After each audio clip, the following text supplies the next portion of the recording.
একসাথে ইরানের ৫০-এর বেশি মিসাইল ধেয়ে আসছে ইসরায়েলের দিকে।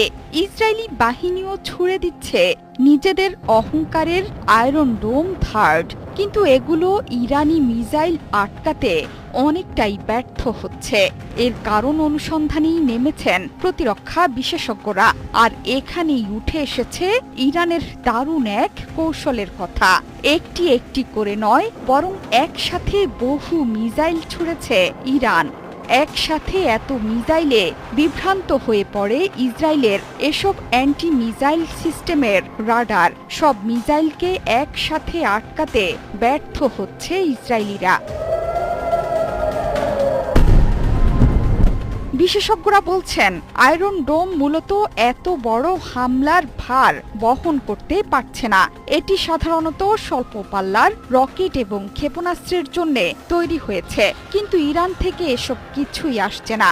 ইসরায়েলের কল্পনার বাইরে ক্রুজ ক্ষেপণাস্ত্র, ব্যালিস্টিক ক্ষেপণাস্ত্র এবং হাইপারসনিক ক্ষেপণাস্ত্র সোজা এসে পড়েছে ইসরায়েলের শহরাঞ্চলে। পুরো পরিস্থিতি কতটা ভয়ানক ছিল সেটি ব্যাখ্যা করেছেন দোহা ইনস্টিটিউট ফর গ্র্যাজুয়েট স্টাডিজের মুহানাদ সেলুম।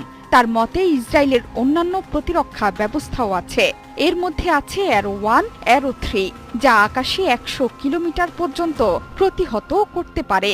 এছাড়া ডেভিড স্লিং সিস্টেমটি বাতাসে ২০ কিলোমিটার থেকে ৭০ কিলোমিটার পর্যন্ত ক্ষেপণাস্ত্রকে প্রতিহত করতে পারে। এই বিশেষজ্ঞদের মতে, ইসরায়েলিদের সমন্বিত বিমান প্রতিরক্ষা ব্যবস্থা আছে, এমনকি এটি সক্ষমতার প্রমাণও রেখেছে।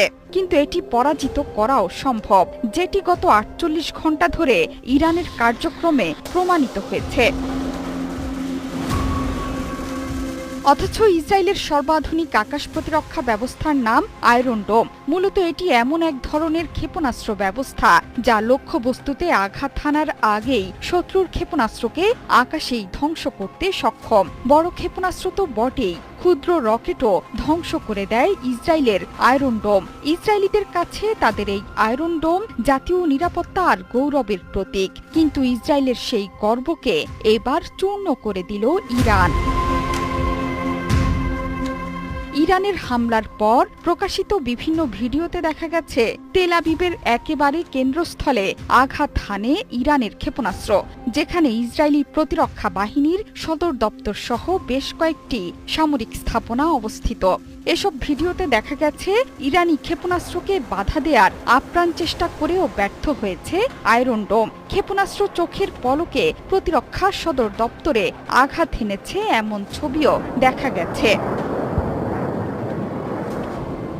শুক্রবার সকালে ইরানের পারমাণবিক স্থাপনা এবং সামরিক স্থাপনা লক্ষ্য করে ভয়াবহ হামলা চালায় ইসরায়েল। এতে ইরানের বেশ কয়েকজন সামরিক শীর্ষ কর্মকর্তা এবং পরমাণু বিজ্ঞানী নিহত